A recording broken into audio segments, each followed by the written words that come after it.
বিমান বাংলাদেশ এয়ারলাইন্সের অবহেলা এবং তুঘলকি কাণ্ডে ব্যাংককগামী যাত্রীদের সীমাহীন বিড়ম্বনা পোহাতে হয়েছে। আজ সকাল 11:30টায় BG388 ফ্লাইটটির নির্ধারিত শিডিউল ছিল। সে অনুযায়ী সকাল 8টার মধ্যে হজরত শাহজালাল আন্তর্জাতিক বিমানবন্দরে সব যাত্রীরাই রিপোর্ট করেন। যথারীতি ইমিগ্রেশন ও বোর্ডিং কার্ড গ্রহণের পর চূড়ান্ত পরীক্ষা নিরীক্ষা শেষে যাত্রীরা ফ্লাইটের জন্য অপেক্ষায় থাকেন। কিন্তু ফ্লাইটটি যে রানওয়েতে নেই সে কথা তারা ঘূর্ণাক্ষরেও জানেন না। অপেক্ষমান যাত্রীদের ধৈর্যের বাঁধ ভেঙে গেলে শুরু হয় হট্টগোল। তখন পর্যন্ত এয়ারলাইন্স পক্ষ থেকে ফ্লাইটটি বিলম্বের বিষয়ে কিছুই জানানো হয়নি।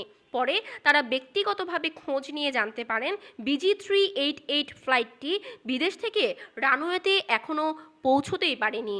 এ প্রতিবেদন তৈরি করার সময় ফ্লাইটটি উড্ডয়ন করতে পারেনি, তাই যাত্রীদের কষ্ট আর সীমাহীন ভোগান্তি সহ্য সীমা অতিক্রম করে গেছে।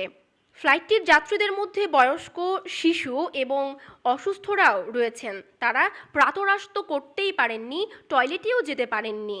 এ বিষয়ে জানার জন্য বিমান বাংলাদেশের পরিচালক হায়াতুদ্দৌলা খানের সঙ্গে মুঠোফোনে ফোনালাপে তিনি জানান, আবহাওয়াজনিত কারণে ফ্লাইটটির এই শিডিউল বিপর্যয় ঘটেছে।